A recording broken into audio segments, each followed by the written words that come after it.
अच्छा, वैसे एक अजीब से हालात आ गए हैं। एक टाइम होता था, हम लोग कहते थे कि यार पाकिस्तान इंडिया का मैच है, जितना छोटा मैच होगा पाकिस्तान को उतना सूट करता है और पाकिस्तान की टीम जो है उतना वो मैच को जीतने के चांसेस पाकिस्तान के बढ़ जाते हैं। लेकिन अब मैं ये कहूँगा जितना बड़ा मैच होगा पाकिस्तान के लिए बेहतर है, क्योंकि पाकिस्तान के पास जो प्लेयर हैं they use to take time, वो टाइम लेते हैं सेटल होने में, then they use to play their shots. और पाकिस्तानी बॉलर्स भी थोड़े से इस तरह से हैं कि बड़ा अजीब सा स्टार्ट लेते हैं और फिर जाके कम बैक करते हैं।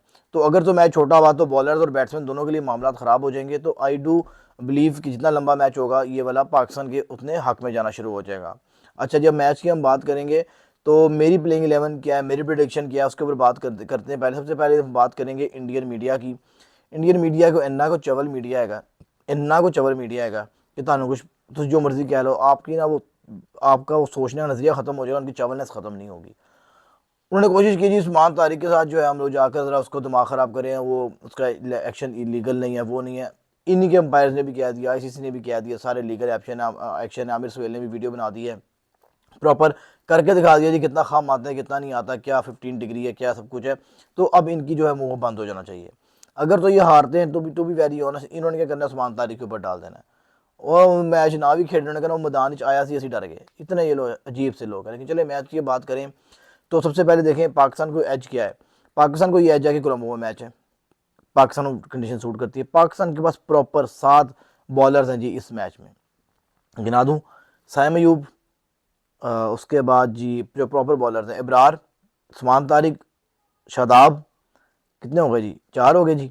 नवाज 5, फ़हीम अशरफ 6 और सलमान अली मिर्ज़ा, जो मेरे लिहाज से सलमान मिर्ज़ा को खिलाना चाहिए इनको, वो 7 होंगे। अब प्लेइंग 11 की बात करेंगे जी हम लोग। प्लेइंग 11 क्या है जी, प्लेइंग 11 जो है हमारी, प्लेइंग 11 से पहले एक और बात मुझे माइंड में आ गई। जो इंडिया का वीक पॉइंट है, इंडिया का वीक पॉइंट जो है ना वो उनका मिडिल ऑर्डर है। मिडिल ऑर्डर दोनों मैचेस में फ्लॉप गया है और सिर्फ ओपनर्स ने जो है यहाँ पे गेम खेली है। अगर पाकिस्तान ने ओपनर्स को उड़ा दिया जल्दी, जो कि Pakistani bowlers can do it, not a very big deal for them, तो फिर इंडिया के ऊपर प्रेशर आ जाएगा। मिडिल ऑर्डर उस तरह से परफॉर्म नहीं किया हुआ। इंडियन स्पिनर भी बड़े अच्छे हैं, उनके पास कुलदीप यादव है, उनके पास चक्रवर्ती है, वरुण चक्रवर्ती है, उसके बाद अक्षर पटेल है उनके पास मल्टीपल ऑप्शन है स्पिन के अंदर, ठीक है। लेकिन स्टिल बात फिर वही आ जाती है कि पाकिस्तान की जो कंडीशन है यहाँ पर, इनकी जो चीज़ें सूट कर रही हैं वो पाकिस्तान को एज़ कम्पेयर टू इंडिया ज़्यादा सूट कर रही है। प्लेइंग 11 की हम बात करेंगे, मेरी जो प्लेइंग 11 होगी डिपेंडिंग ऑन वेदर कंडीशंस। अभी तक तो वेदर मॉडरेट है, वहाँ पे इतना मसला नहीं होगा, लेकिन श्रीलंका कुछ कह नहीं सकते, आधे घंटे में कुछ हो जाता है। तो मैं ये बता रहा हूँ कि जो मेरी जो प्लेइंग 11 होगी वो डिपेंड करेगी वेदर कंडीशंस के ऊपर और मैच की कह लें कि उसके ऊपर, मैच के ओवर्स के अंदर कितने ओवर्स हैं कितने ओवर्स नहीं है, क्या उसकी लेंथ है। अच्छा जी, तो मैच में सबसे पहले हम लोग बात करेंगे प्लेइंग 11 की। तो प्लेइंग 11 जो है वो हमारे पास मेरे लिहाज से जो होनी चाहिए पाकिस्तान की, वो होनी चाहिए साइम अयूब नंबर 1, और नंबर 2 इनके जो ओपनर्स हैं हमारे पास साहिबजादा फरहान होंगे। नंबर 3 पे सलमान अली आगा आ जाएंगे जी। उसके बाद जी बाबर आजम आ जाएंगे नंबर 4 पे, slash Fakhar Zaman, depending on the rain condition और मैच की जो है वो लेंथ कितनी है उसके ऊपर डिपेंड करता है। उसके बाद जो है नंबर 5 पे कौन आएगा हमारे पास, नंबर 5 में हमारे पास ख्वाजा नाफे या Usman Khan, depending on match condition. अगर तो मैच छोटा है तो ख्वाजा नाफे को खिलाएंगे आप, अगर मैच बड़ा है तो उस्मान खान को खिला सकते हैं आप। नहीं तो फिर मेरे लिहाज से अब तो ये ख्वाजा नाफे की थोड़ी सी कीपिंग स्किल इतने अच्छे नहीं है, वरना we can go with Khawaja Nafay as well as a keeper. लेकिन मैच बड़ा है, प्रेशर ज़्यादा होगा तो काम ख़राब ना हो, जैसे कि हारिस ने हमारा किया था एशिया कप के अंदर, सबको याद होगा, रनआउट छोड़ दिया तिलक वर्मा का। उसको तो हम कहा गए ना, वो तो हमारा एक का स्पेशल केस है हमारा। लेकिन चलें आगे चलते हैं जी। उसके बाद जो हमारे पास मेरे लिहाज से जो प्लेयर आना चाहिए वो शादाब आना चाहिए। आपके पास 6 प्लेयर हो गए। 6 के बाद 7वां आपके पास जी फ़हीम अशरफ आ जाएगा। 8वें के ऊपर आपके पास आ जाएंगे जी सलमान मिर्ज़ा आ जाएंगे जी। 9 पे इब्रार आ जाएंगे। 10 पे उस्मान तारिक आ जाएंगे। और आपके 11 पर जो है वो नवाज़ तो आ गया, हाँ नवाज़ भी हमने ऐड कर लिया तो 11 पूरे हो गए, नवाज़ को भी आप ऐड कर लें तो 11 पूरे हो गए। तो ये जी हमारी जो है मेरे लिहाज से बॉलिंग अटैक होना चाहिए। ऑल दो नवाज़ ने बड़ी अच्छी परफॉर्मेंस दिखाई हुई है रिसेंट पास में, लेकिन ये 2 मैच इतने अच्छे नहीं गए नवाज़ के, ना विद बैट ना with ball. But you can try the risk and you can go with Nawaz as well. तो this can be the playing 11 for Pakistan, और ये होनी चाहिए। और अगर और बात बताऊँ आपको, शहीन शाह अफरीदी बहुत बड़ा बॉलर है पाकिस्तान के लिए, इसने बड़ा अच्छा पाकिस्तान को सर्व किया हुआ है, लेकिन he is not totally fit. अगर एक बंदा फिट नहीं है तो मेरे भाई उसको रेस में भगाने का कोई भी जो है वो मकसद नहीं बनता।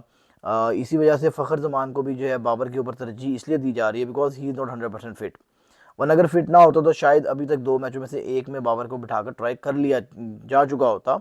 लेकिन अगर फ़खर फिट है तो मेरे लिहाज से बाबर की को के ऊपर तरजीह दी जा सकती है इस मैच में उसको, depending on the match length. अगर मैच 20 ओवर का है तो आप बाबर को खिलाएंगे, अगर नहीं है तो मेरे भाई बाबर को आप ड्रॉप कर सके फ़खर जमान को खिला सकते हैं। दूसरी बात ये है कि ये वही पाकिस्तानी है, ये वही जर्नलिस्ट है, ये वही तुरम खां है। जब आप एशिया कप में मैच हारे थे फाइनल, तो पता क्या तो बाबर होता ना, स्टेबिलिटी देता, 10 ओवरों में 90 हो चुकी हुई थी, बड़ा अच्छा स्टार्ट था, एंड पे हमने ना वो ज़रा गंदा सा इन्हें एंड कर दिया, ये हो गया। तो यार ये यही वो लोग हैं, जब बाबर खेल रहे हैं अब तो बाबर को ना खिलाएं जी, बाबर को ना खिलाएं। तो यार बात ऐसी नहीं है, आप प्रॉपर बात करो पूरी कि बाबर को आप खिलाएंगे डिपेंडिंग ऑन के मैच की जो लेंथ है वो 20 ओवर्स की है, 15 ओवर की है, 10 ओवर्स की है।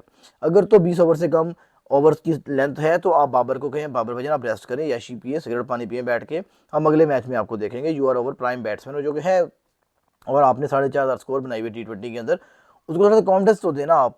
और अगर आपको लगता है कि नहीं यार मैच छोटा है तो आप उससे मदद कर लें, सेम आप नीचे जाके अब्दुल ख्वाजा नाफिस से बात करें और सलमान खान से बात करेंगे भाई अगर तो मैच छोटा है तो सलमान खान साहब ज़रा बैठो, ज़रा तुम ऐशी करो, चिल मारो, ज़रा पानी सिगरेट पानी पी के रहो, ज़रा हम किसी और को खिला रहे हैं। और दूसरी चीज़ ये है, बोल्ड सीएन उस्मान तारिक तो खेलेगा इंशाल्लाह।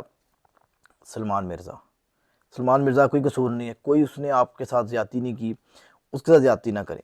देखें ऑन द गिवन डे जो बड़ा प्लेयर होता है उसको खिलाया जाता है, तो आज के दिन में जो बड़ा प्लेयर सलमान मिर्ज़ा है, शहीनशाह अफरीदी नहीं है, याद रखिएगा। आज के दिन की बात कर रहा हूँ, पूरे करियर की बात नहीं कर रहा।